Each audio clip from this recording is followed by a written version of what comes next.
श्री शिवाय नमस्तुभ्यं श्री शिवाय नमस्तुभ्यं श्री शिवाय नमस्तुभ्यं श्री शिवाय नमस्तुभ्यं श्री शिवाय नमस्तुभ्यं श्री शिवाय नमस्तुभ्यं श्री शिवाय नमस्तुभ्यं श्री शिवाय नमस्तुभ्यं श्री शिवाय नमस्तुभ्यं श्री शिवाय नमस्तुभ्यं श्री शिवाय नमस्तुभ्यं। जय हो गणेश जी महाराज की जय हो। जय हो गणेश जी महाराज की जय हो। शिव जी भगवान की जय हो। पार्वती माता की जय हो। नंदीश्वर भगवान की जय हो। मूषक जी की जय हो। कार्तिकेय भगवान की जय हो। श्री शिवाय नमस्तुभ्यं श्री शिवाय नमस्तुभ्यं श्री शिवाय नमस्तुभ्यं श्री शिवाय नमस्तुभ्यं श्री शिवाय नमस्तुभ्यं। तौमेव माता च पिता तौमेव बन्धुश्च सखा तौमेव विद्या द्रविणं तौमेव सर्वं मम देवदेव। श्री शिवाय नमस्तुभ्यं। रुद्र संहिता। सती का प्रश्न तथा उसके उत्तर में भगवान शिव द्वारा ज्ञान एवं नवधा भक्ति के स्वरूप का विवेचन। श्री शिवाय नमस्तुभ्यं। कैलाश तथा हिमालय पर्वत पर श्री शिव और सती के विविध विहारों का विस्तार पूर्वक वर्णन करने के पश्चात ब्रह्मा जी ने कहा, मुने, एक दिन की बात है, देवी सती एकांत में भगवान शंकर से मिली और उन्हें भक्ति पूर्वक प्रणाम करके दोनों हाथ जोड़ खड़ी हो गई। प्रभु शंकर को पूर्ण प्रसन्न जान नमस्कार करके विनीत भाव से खड़ी हुई दक्ष कुमारी सती भक्ति भाव से अंजलि बांधे बोली। सती ने कहा, देव देव महादेव करुणा सागर प्रभो दीनोद्धार परायण महायोगिनी, मुझ पर कृपा कीजिए। आप पर पुरुष हैं, सबके स्वामी हैं, रजोगुण सतवगुण और तमोगुण से परे हैं, निर्गुण भी है सगुण भी है, सबके साक्षी निर्विकार और महाप्रभु हैं। हर मैं धन्य हूँ जो आपकी कामिनी और आपके साथ सुंदर विहार करने वाली आपकी प्रिया हुई। स्वामीन, आप अपनी भक्त वत्सलता से ही प्रेरित होकर मेरे पति हुए हैं। नाथ, मैंने बहुत वर्षों तक आपके साथ विहार किया है। महेशान, इससे मैं बहुत संतुष्ट हुई हूँ और अब मेरा मन उधर से हट गया है। देवेश्वर हर, अब तो मैं उस परम तत्व का ज्ञान प्राप्त करना चाहती हूँ जो निरतिशय सुख प्रदान करने वाला है तथा जिसके द्वारा जीव संसार दुख से अनायास ही उद्धार पा सकता है। नाथ, जिस कर्म का अनुष्ठान करके विषयी जीव भी परम पद को प्राप्त कर ले और संसार बंधन में न बंधे, उसे आप बताइए, मुझ पर कृपा कीजिए। श्री शिवाय नमस्तुभ्यं। ब्रह्मा जी कहते हैं, मुने, इस प्रकार आदि शक्ति महेश्वरी सती ने केवल जीवों के उद्धार के लिए जब उत्तम भक्ति भाव के साथ भगवान शंकर से प्रश्न किया, तब उस प्रश्न को सुनकर स्वेच्छा से शरीर धारण करने वाले तथा योग के द्वारा भोग से विरक्त चित्त वाले स्वामी श्री शिव ने अत्यंत प्रसन्न होकर सती से इस प्रकार कहा। शिव बोले, देव दक्ष नंदिनी महेश्वरी, सुनो, मैं उसी परम तत्व का वर्णन करता हूँ जिससे वासनाबद्ध जीव तत्काल मुक्त हो सकता है। परमेश्वरी, तुम विज्ञान को परम तत्व जानो। विज्ञान वह है जिसके उदय होने पर मैं ब्रह्म हूँ ऐसा दृढ़ निश्चय हो जाता है। ब्रह्म के सिवा दूसरी किसी वस्तु का स्मरण नहीं रहता तथा उस विज्ञानी पुरुष की बुद्धि सर्वथा शुद्ध हो जाती है। प्रिय, वह विज्ञान दुर्लभ है। इस त्रिलोकी में उसका ज्ञाता कोई विरला ही होता है। वह जो और जैसा भी है सदा मेरा ही स्वरूप है। साक्षात परात्पर ब्रह्म है। उस विज्ञान की माता में ही मेरी भक्ति है और जो भोग और मोक्ष रूप फल प्रदान करने वाली है वह मेरी कृपा से सुलभ होती है। भक्ति 9 प्रकार की बताई गई है। सती, भक्ति और ज्ञान में कोई भेद नहीं है। भक्त और ज्ञानी दोनों को ही सदा सुख प्राप्त होता है। जो भक्ति का विरोधी है उसे ज्ञान की प्राप्ति ही नहीं होती है। देवी, मैं सदा भक्त के अधीन रहता हूँ और भक्ति के प्रभाव से जातिहीन नीच मनुष्यों के घरों में भी चला जाता हूँ, इसमें संशय नहीं है। सती, वह भक्ति 2 प्रकार की है, सगुणा और निर्गुणा। जो वेदी शास्त्र विधि से और स्वाभाविक की भक्ति होती है, हृदय के सहज अनुराग से प्रेरित होती है, वह श्रेष्ठ तथा इससे भिन्न जो कामना मूलक भक्ति होती है वह निम्न कोटि की मानी गई है। पूर्वोक्त स्वगुणा और निर्गुणा ये दोनों प्रकार की भक्तियां नैष्ठिकी और अनिष्ठ की के भेद से 2 भेद वाली हो जाती है। नैष्ठी की भक्ति 6 प्रकार की जाननी चाहिए और अनिष्ठ की 1 ही प्रकार की कही गई है। विद्वान पुरुष विहिता और अविहिता आदि भेद से अनेक प्रकार की मानते हैं। इन द्विविध भक्तियों के बहुत से भेद प्रभेद होने के कारण इनके तत्व अनंतर वर्णन किया गया है। प्रिय मुनियों ने सगुणा और निर्गुणा दोनों भक्तियों के 9 अंग बताए हैं। दक्ष नंदिनी, मैं उन नवों अंगों का वर्णन करता हूँ, तुम प्रेम से सुनो देवी। श्रवण, कीर्तन, स्मरण, सेवन, दास्य, अर्चन, सदा मेरा वंदन, सख्य और आत्म समर्पण, ये विद्वानों ने भक्ति के 9 अंग माने हैं। शिवे, भक्ति के उपांग भी बहुत से बताए गए हैं। देवी, अब तुम मन लगाकर मेरी भक्ति के पूर्वोक्त 9 अंगों के पृथक पृथक लक्षण सुनो। वे लक्षण भोग तथा मोक्ष प्रदान करने वाले हैं। जो स्थिर आसन से बैठकर तन मन आदि से मेरी कथा कीर्तन आदि का नित्य सम्मान करता हुआ प्रसन्नता पूर्वक अपने श्रवण पटों से उसके अमृतोपम रस का पान करता है, उसके इस साधन को श्रवण कहते हैं। जो हृदयाकाश से श्री शिवाय नमस्तुभ्यम, जो हृदयाकाश के द्वारा मेरे श्री शिवाय नमस्तुभ्यम,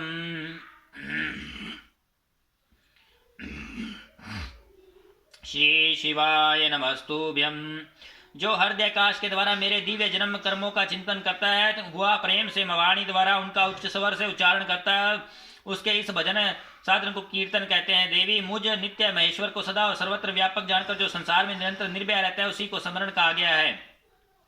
अरुणोदय से लेकर हर समय सेवे की अनुकूलता का ध्यान रखते हुए हृदय और इंद्रियों से जो निरंतर सेवा की जाती है, वही सेवन नामक भक्ति है। अपने को प्रभु किंकर समझकर हृदय अमृत के भोग से स्वामी का सदा प्रिय संपादन करना दास्य कहा गया है। अपने धन वैभव के अनुसार शास्त्रीय विधि से मुझ परमात्मा को सदा पाद्य आदि 16 उपचारों का जो समर्पण करना है, उसे अर्चन कहते हैं।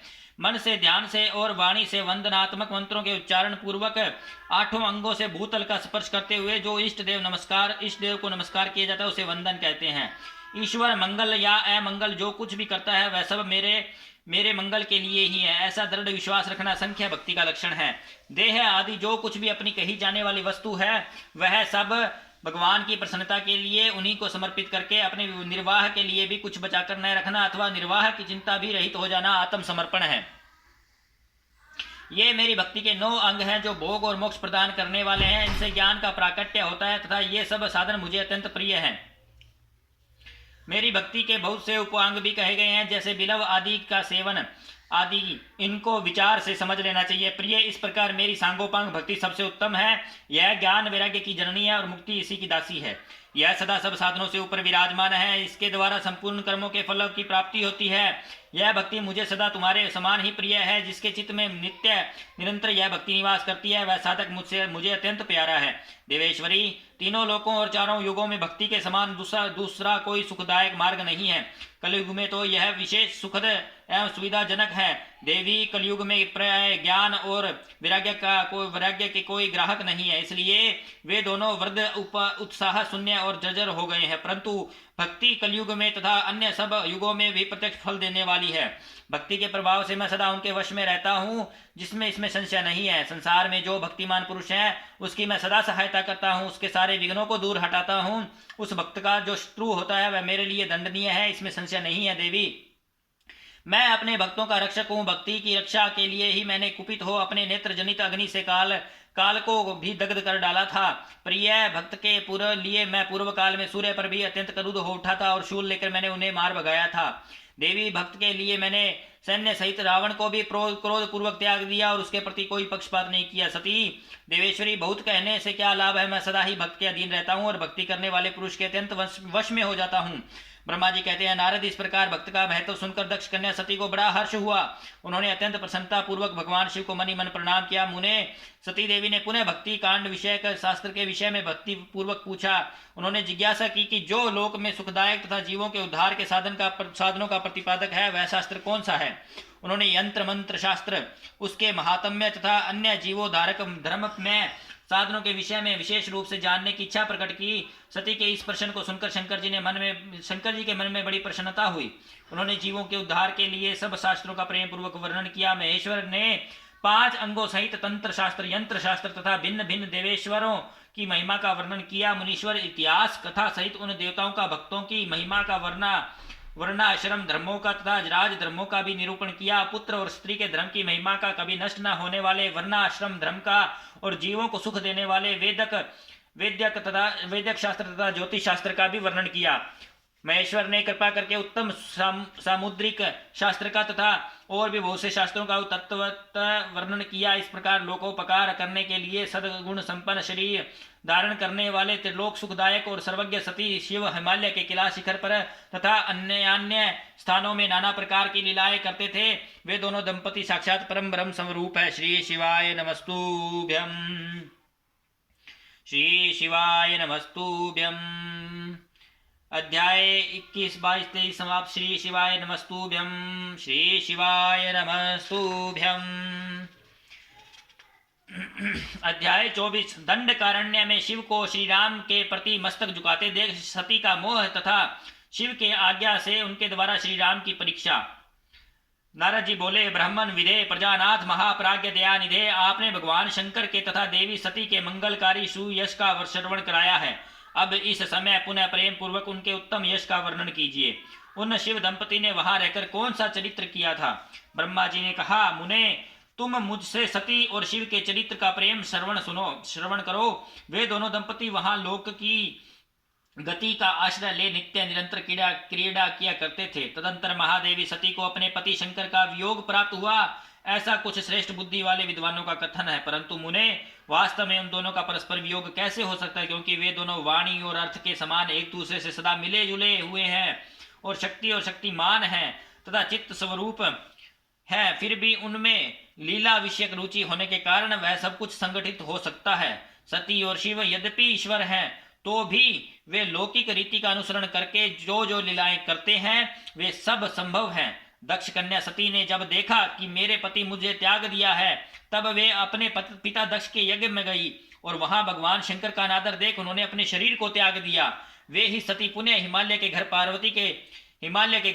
के नाम से प्रकट हुई और बड़ी भारी तपस्या करके उन्होंने विवाह के द्वारा पुनः भगवान शिव को प्राप्त कर लिया। सूत जी कहते हैं, मैं ऋषियों ब्रह्मा जी की यह बात सुनकर नारद जी ने विधाता से शिवा और शिव के महान यश के विषय में इस प्रकार पूछा। नारद जी बोले, महाभाग विष्णु शिष्य विधात, आप मुझे शिवा और शिव के भाव तथा आचार से संबंध रखने वाले उनके चरित्र को विस्तार पूर्वक समझाइए और सुनाइए। तात भगवान शंकर ने अपने प्राणों से भी प्यारी धर्म पत्नी सती का किस लिए त्याग किया? यह घटना तो मुझे बड़ी विचित्र जान पड़ती है, अतः आप इस विषय में अवश्य कहें। आज आपके पुत्र दक्ष के यज्ञ में भगवान शिव का अनादर कैसे हुआ और वहां पिता के यज्ञ में जाकर सती ने अपने शरीर का त्याग किस प्रकार किया? उसके बाद वहां क्या हुआ? भगवान महेश्वर ने क्या किया? ये सब बातें मुझसे कहिए, उन्हें सुनने के लिए मेरे मन में बड़ी श्रद्धा है। ब्रह्मा जी ने कहा, मेरे पुत्रों में श्रेष्ठ महाप्राज्ञ तात नारद, तुम महर्षियों के साथ बड़े प्रेम से भगवान चंद्रमौलिका जी यह चरित्र सुनो। श्री विष्णु आदि देवताओं से सेवित परम ब्रह्म महेश्वर को नमस्कार करके मैं उनके महान अद्भुत चरित्र का वर्णन आरंभ करता हूँ। मुने, यह सब भगवान शिव की लीला ही है। वे प्रभु अनेक प्रकार की लीला करने वाले स्वतंत्र और निर्विकार हैं। देवी सती भी वैसी ही हैं, अन्यथा वैसा कर्म करने में कौन समर्थ हो सकता है? परमेश्वर शिव ही परम ब्रह्म परमात्मा है। एक समय की बात है, तीनों लोकों में विचरने वाले लीला विशारद भगवान रुद्र सती के साथ बेल पर आरूढ़ हो इस भूतल पर भ्रमण कर रहे थे। घूमते घूमते वे दंडकारण्य में आए। वहां उन्होंने लक्ष्मण सहित भगवान श्री राम को देखा, जो रावण द्वारा छल पूर्वक हरी गई अपनी प्यारी पत्नी सीता की खोज कर रहे थे। वे हा सीते ऐसा उच्च स्वर से पुकारते, जहां तहां देखते और बारंबार रोते थे। उनके मन में विरह का आवेश छा गया था। सूर्य वंश में उत्पन्न वीर भूपाल दशरथ नंदन भरतागर्ज श्री राम आनंद रहित हो लक्ष्मण के साथ वन में भ्रमण कर रहे थे और उनकी कांति फीकी पड़ गई थी। उस समय उदार चेतापूर्ण काम भगवान शंकर ने बड़ी प्रसन्नता के साथ उन्हें प्रणाम किया और जय जयकार करके वे दूसरी ओर चल दिए। भक्त वत्सल शंकर उस वन में श्री राम के सामने अपने को प्रकट नहीं किया। भगवान शिव की मोह में डालने वाली ऐसी लीला देख सती को बड़ा विस्मय हुआ। वे उनकी माया से मोहित हो उनसे इस प्रकार बोली। सती ने कहा, देव देव सर्वेश पर ब्रह्म परमेश्वर ब्रह्मा विष्णु आदि सब देवता आपकी सदा ही सेवा करते हैं।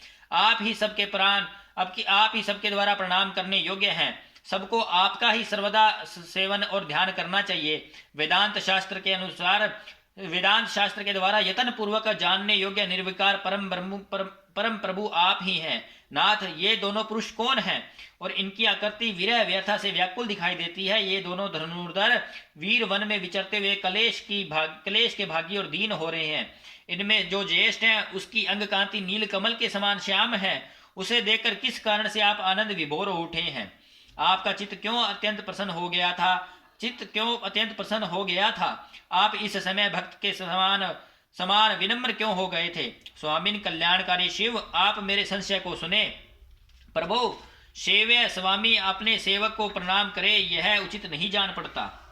ब्रह्मा जी कहते हैं, नारद, कल्याण में परमेश्वर आदि शक्ति सती देवी ने शिव की माया के वशीभूत होकर जब भगवान शिव से इस प्रकार प्रश्न किया, तब सती की वह बात सुनकर लीला विशारद परमेश्वर शंकर हंसकर उनसे इस प्रकार बोले। परमेश्वर ने कहा, देवी सुनो, मैं प्रसन्नता पूर्वक यथार्थ बात कहता हूँ, इसमें कोई छल नहीं है। वरदान के प्रभाव से ही मैंने इन्हें आदर पूर्वक प्रणाम किया है। प्रिय, ये दोनों भाई वीरों द्वारा सम्मानित हैं। इनके नाम हैं श्री राम और लक्ष्मण। इनका प्राकट्य सूर्य वंश में हुआ है। ये दोनों राजा दशरथ के विद्वान पुत्र हैं। इनमें जो गोर रंग के छोटे बंधु हैं वे साक्षात शेष के अंश हैं और उनका नाम लक्ष्मण है। इनके बड़े भैया का नाम श्री राम है। इनके रूप में भगवान विष्णु ही संपूर्ण अंश से प्रकट हुए हैं। उपद्रव इनसे दूर ही रहते हैं। ये साधु पुरुषों की रक्षा और हम लोगों के कल्याण के लिए इस पृथ्वी पर अवतरण हुए हैं। ऐसा कहकर सृष्टि के कर्ता भगवान शंभु चुप हो गए। भगवान शिव की ऐसी बात सुनकर भी सती के मन को इस पर विश्वास नहीं हुआ, क्योंकि क्यों न हो, भगवान शिव की माया बड़ी प्रबल है। वह संपूर्ण त्रिलोकी को मोह में डाल देने वाली है। सती के मन में मेरी बात पर विश्वास नहीं है। यह जानकर लीला विशारद प्रभु सनातन शंभु यों बोले। शिव ने कहा, देवी मेरी बात सुनो। यदि तुम्हारे मन में मेरे कथन पर विश्वास नहीं है तो तुम वहां जाकर अपनी ही बुद्धि से श्री राम की परीक्षा कर लो। प्यारी सती, जिस प्रकार तुम्हारा मोह या भ्रम नष्ट हो जाए वह करो। तुम वहां जाकर परीक्षा करो, तब तक मैं इस बरगद के नीचे खड़ा हूं। ब्रह्मा जी कहते हैं, नारद, भगवान शिव की आज्ञा से ईश्वर सती वहां गई और मन ही मन यह सोचने लगी कि मैं वनचारी राम की परीक्षा कैसे करूं। अच्छा, मैं सीता का रूप धारण करके राम के पास चलूं। यदि राम साक्षात विष्णु हैं तब तो सब कुछ जान लेंगे, अन्यथा वे मुझे नहीं पहचानेंगे। ऐसा विचार कर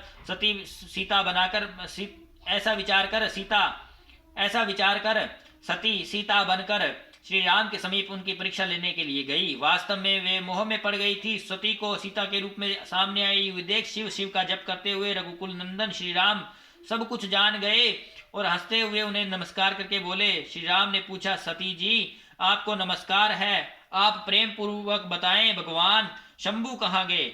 आप पति के बिना अकेली इस वन में क्यों कर आई? देवी, आपने अपना रूप त्याग कर किस लिए यह नूतन रूप धारण किया है? मुझ पर कृपा करके इसका कारण बताइए। श्री रामचंद्र की यह बात सुनकर सती उस समय आश्चर्यचकित हो गई। वे शिव जी की कही हुई बात का स्मरण करके उसे यथार्थ समझकर बहुत लज्जित हुई।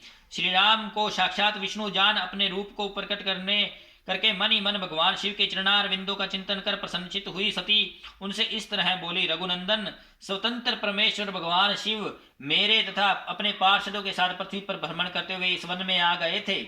यहाँ उन्होंने सीता की खोज में लगे हुए लक्ष्मण सहित तुमको देखा। उस समय सीता के लिए तुम्हारे मन में बड़ा कलेश था और तुम विरह शोक के पीड़ित दिखाई देते थे।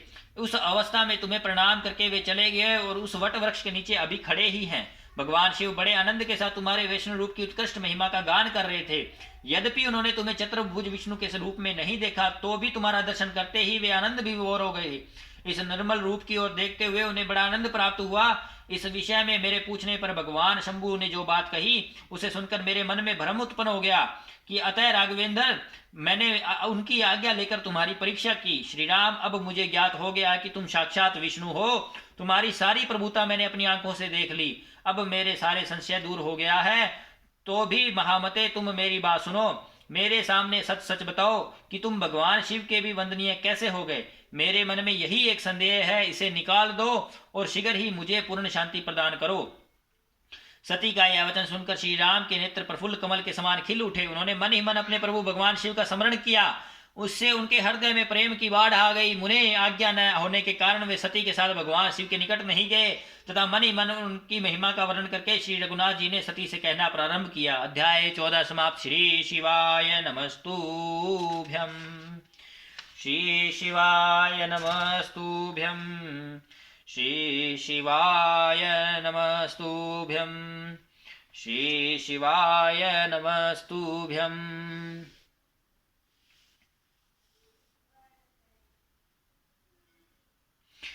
श्री शिव के द्वारा गोलोक धाम में श्री विष्णु का गोपेश के पद पर अभिषेक तथा उनके प्रति प्रणाम का प्रसंग सुनाकर श्री राम का सती के मन का संदेह दूर करना, सती का शिव के द्वारा मानसिक त्याग। श्री राम बोले, देवी प्राचीन काल में एक समय परम श्रेष्ठता भगवान शंभु ने अपने प्रात पर धाम में विश्वकर्मा को बुलाकर उनके द्वारा अपनी गौशाला में एक रमणीय भवन बनाया जो बहुत ही विस्तार था। उसमें एक श्रेष्ठ सिंहासन का भी निर्माण कराया। उस सिंहासन पर भगवान शंकर ने विश्वकर्माओं द्वारा एक छत्र बनवाया जो बहुत ही दिव्य था, सदा के लिए अद्भुत और परम उत्तम था। तत्पश्चात उन्होंने सब ओर से इंद्र आदि देवगणों, सिद्धों, गंधर्वों और नागादिकों तथा संपूर्ण देव उपदेवों को भी शीघ्र वहां बुलवाया। समस्त वेदों और आगमों को पुत्रों सहित ब्रह्मा जी को, मुनियों को तथा अप्सराओं सहित समस्त देवियों को जो नाना प्रकार की वस्तुओं से संपन्न थी आमंत्रित किया। उनके सिवा देवताओं, ऋषियों, सिद्धों और नागों की 16 कन्याओं को भी बुलाया जिनके हाथों में मांगलिक वस्तुएं थी। मुने वीणा, मृदंग आदि नाना प्रकार के वाद्यों को बजवाकर सुंदर गीतों द्वारा महान उत्सव रचाया। संपूर्ण औषधियों के साथ राज्याभिषेक के योग्य एक द्रव्य एकत्र किए गए। प्रत्यक्ष तीर्थों के जलों से भरे हुए 5 कलश भी मंगवाए गए। इनके सिवा और भी बहुत सी दिव्य सामग्रियों को भगवान शंकर ने अपने पार्षदों द्वारा मंगवाया और वहां उच्च स्वर से वेद मंत्रों का घोष करवाया।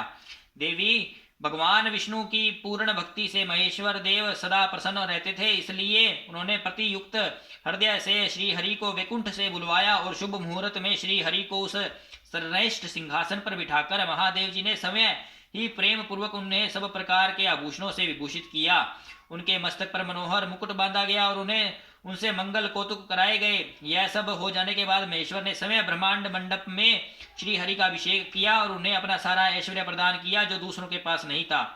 तदंतर स्वतंत्र ईश्वर भक्तवत्सल शंभु ने श्री हरि का सत्वन किया और अपनी पराधीनता को सर्वत्र प्रसिद्ध करते हुए वे लोककर्ता ब्रह्मा से इस प्रकार बोले। महेश्वर ने कहा, लोकेश, आज से मेरी आज्ञा के अनुसार ये विष्णु हरि समय मेरे वंदनीय हो गए। इस बात को सभी सुन रहे हैं तात, तुम संपूर्ण देवता आदि के साथ इस श्री हरि को प्रणाम करो। ये वेद मेरी आज्ञा से मेरी ही तरह इन श्री हरि का वर्णन करे। श्री रामचंद्र जी कहते हैं, देवी भगवान विष्णु की शिव भक्ति देखकर प्रसन्नचित हुए वरदायक भक्त वत्सल रुद्रदेव ने उपयुक्त बात कहकर समय ही श्री गुरु ध्वज को प्रणाम किया।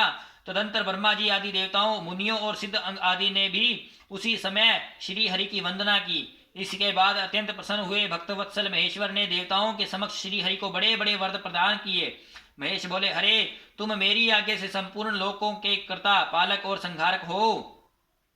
धर्म, अर्थ और काम के दाता तथा दुर्नीति अथवा अन्याय करने वाले दुष्टों को दंड देने वाले हो। महान बल पराक्रम से संपन्न जगत पूज्य जगदीश्वर बने रहो। सम्रांगण में तुम कहीं भी जीते नहीं जा सकोगे, मुझसे भी कभी पराजित नहीं होगे।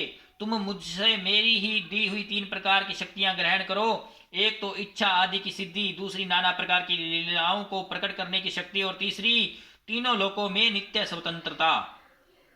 हरे, जो तुमसे द्वेष करने वाले हैं वे निश्चय मेरे द्वारा प्रयत्न पूर्वक दंडनीय होंगे। विष्णु, मैं तुम्हारे भक्तों को उत्तम मोक्ष प्रदान करूंगा। तुम इस माया को भी ग्रहण करो जिसका निवारण करना देवता आदि के लिए भी कठिन है तथा जिससे मोहित होने पर यह विश्व जड़ रूप हो जाएगा। हरे, तुम मेरी बाईं भुजा हो, विधाता दाहिनी भुजा है।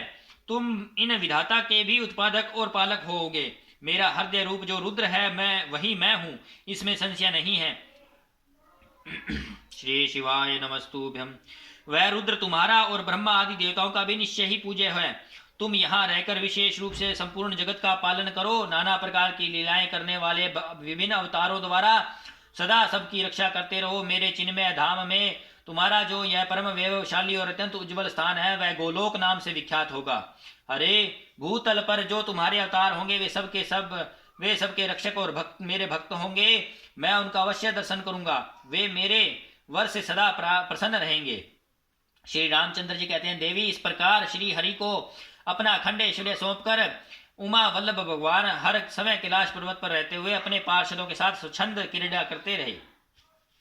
तभी से भगवान लक्ष्मीपति वहां गोप वेश धारण करके आए और गोप गोपी और तथा गोओं के अधिपति होकर बड़ी प्रसन्नता के साथ रहने लगे। वे श्री विष्णु प्रसन्नचित हो समस्त जगत की रक्षा करने लगे।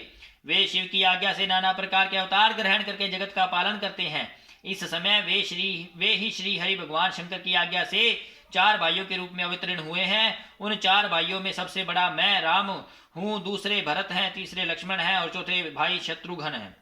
देवी, मैं पिता की आज्ञा से सीता और लक्ष्मण के साथ वन में आया था। यहाँ किसी निशाचर ने मेरी पत्नी सीता को हर लिया है और मैं विरही होकर भाई के साथ इस वन में अपनी प्रिया का अन्वेषण करता हूँ। जब आपका दर्शन प्राप्त हो गया तब सर्वथा मेरा कुशल मंगल ही होगा। माँ सती, आपकी कृपा से ऐसा होने में कोई संदेह नहीं है। देवी, निश्चय ही आपकी ओर से मुझे सीता की प्राप्ति विषयक वर प्राप्त होगा। आपके अनुग्रह से उस दुख देने वाले पापी राक्षस को मारकर मैं सीता को अवश्य प्राप्त करूंगा।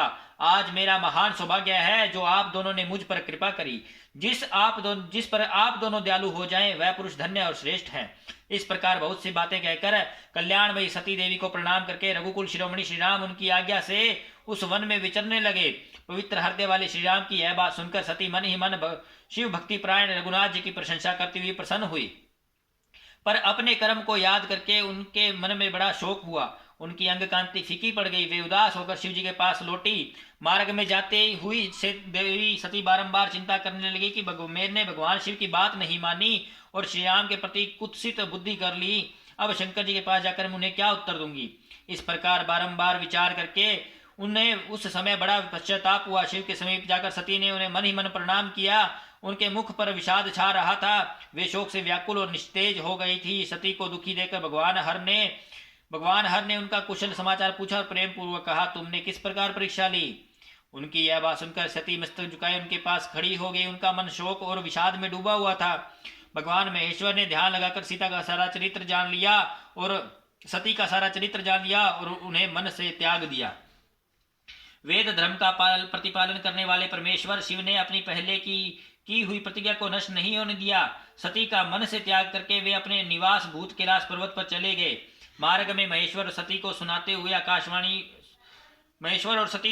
हुए आकाशवाणी बोली, परमेश्वर तुम धन्य हो और तुम्हारी यह प्रतिज्ञा भी धन्य है। तीनों लोकों में तुम्हारे जैसा महायोगी और महाप्रभु कोई दूसरा नहीं है। वह आकाशवाणी सुनकर देवी सती की कांति फीकी पड़ गई। उन्होंने भगवान शिव से पूछा, नाथ मेरे परमेश्वर, आपने कौन सी प्रतिज्ञा की है, बताइए। सती के इस प्रकार पूछने पर भी उनका हित चाहने वाले प्रभु ने पहले अपने विवाह के विषय में भगवान विष्णु के सामने जो प्रतिज्ञा की थी उसे नहीं बताया। मुने, उस समय सती ने अपने प्राण वल्लभ पति भगवान शिव का ध्यान करके उस समस्त कारण को जान लिया जिससे उनके प्रियतम ने उन्हें त्याग दिया था। शंभु ने मेरा त्याग कर दिया। इस बात को जानकर दक्ष कन्या सती शीघ्र ही अत्यंत शोक में डूब गई और बारंबार से सकने लगी। सती के मनोभावों को जानकर शिव ने उनके लिए जो प्रतिज्ञा की थी उसे गुप्त ही रखा। वे दूसरी बहुत सी कथाएं कहने लगे। नाना प्रकार की कथाएं कहते हुए सती के साथ कैलाश पर जा पहुंचे और श्रेष्ठ आसन पर स्थित हो चित्तवृत्तियों के निरोध पूर्वक समाधि लगा अपने स्वरूप का ध्यान करने लगे। सती मन में अत्यंत विषाद ले अपने उस धाम में रहने लगी। मुने, शिवा और शिव के उस चरित्र को कोई नहीं जानता था। महामुने, स्वेच्छा से शरीर धारण करके लोक लीला का अनुसरण करने वाले उन दोनों प्रभुओं का इस प्रकार वहां रहते हुए दीर्घ काल व्यतीत हो गया। तत्पश्चात उत्तम लीला करने वाले महादेव जी ने ध्यान तोड़ा। यह जानकर जगदम्बा सती वहां आई और उन्होंने व्यथित हृदय से शिव के चरणों में प्रणाम किया। उदार चेता शंभु ने उन्हें अपने सामने बैठने के लिए आसन दिया और बड़े प्रेम से बहुत सी मनोरम कथाएं कही। उन्होंने वैसी ही लीला करके सती को शोक को तत्काल दूर कर दिया। वे पूर्वत सुखी हो गई। फिर भी शिव ने अपनी प्रतिज्ञा को नहीं छोड़ा। तात परमेश्वर, शिव के विषय में यह कोई आश्चर्य की बात नहीं समझनी चाहिए। मुनि लोग शिवा और शिव की ऐसी ही कथा कहते हैं। कुछ मनुष्य उन दोनों में वियोग मानते हैं, परंतु उनमें वियोग कैसे संभव है। शिवा और शिव के चरित्र को वास्तविक रूप से क्या कौन जानता है। ये दोनों सदा अपनी इच्छा से खेलते हैं और भांति भांति की लीलाएं करते हैं। सती और शिव वाणी और अर्थ की भांति एक दूसरे से नित्य संयुक्त हैं। उन दोनों में वियोग होना असंभव है। उनकी इच्छा से ही उनमें लीला वियोग हो सकता है। अध्याय 15 समाप्त। श्री शिवाय नमस्तुभ्यं। श्री शिवाय नमस्तुभ्यं। श्री शिवाय नमस्तुभ्यं। श्री शिवाय नमस्तुभ्यं। श्री शिवाय नमस्तुभ्यं। श्री शिवाय नमस्तुभ्यं। श्री शिवाय नमस्तुभ्यं। श्री शिवाय नमस्तुभ्यं। श्री शिवाय नमस्तुभ्यं। ओम जय शिव ओंकारा। प्रभु जय शिव ओंकारा। ब्रह्मा विष्णु सदा शिव अर्धांगिरहारा। ओम जय शिव ओंकारा। एकानन चतुरानन पंचानन राजे। हंसासन गरुड़ासन वृषवाहन साजे। ओम जय शिव ओंकारा। दो भुज चार चतुर्भुज दस भुज अति सोहे। तीनों रूप निरखता त्रिभुवन जन मोहे।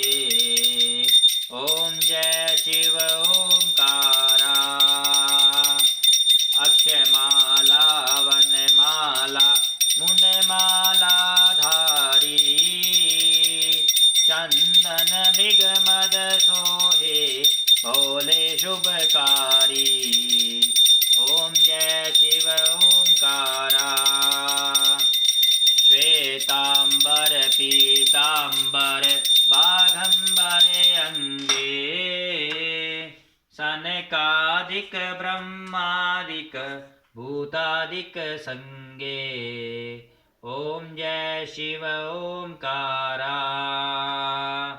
कर के मध्य कमंडलु चक्र त्रिशूल धरता। जग करता जग हरता। जग करता जग हरता। जग पालन करता। ओम जय शिव ओंकारा। ब्रह्मा विष्णु सदा शिव जानत अविवेका। प्रणवाक्ष में शोभित ये तीनों एका। ओम जय शिव ओंकारा। त्रिगुण स्वामी जी की आरती जो कोई जन गावे। कहत शिवानंद स्वामी मन वांछित फल पावे। ओम जय शिव ओंकारा। श्री शिवाय नमस्तुभ्यं। जय कुबेरेश्वर महादेव की जय। पशुपतिनाथ महादेव की जय। नीलकंठ महादेव की जय। नागेश्वर महादेव की जय। सोमनाथ महादेव की जय। ज्योतिर्लिंगों की जय हो। महाकाल की जय हो। हर हर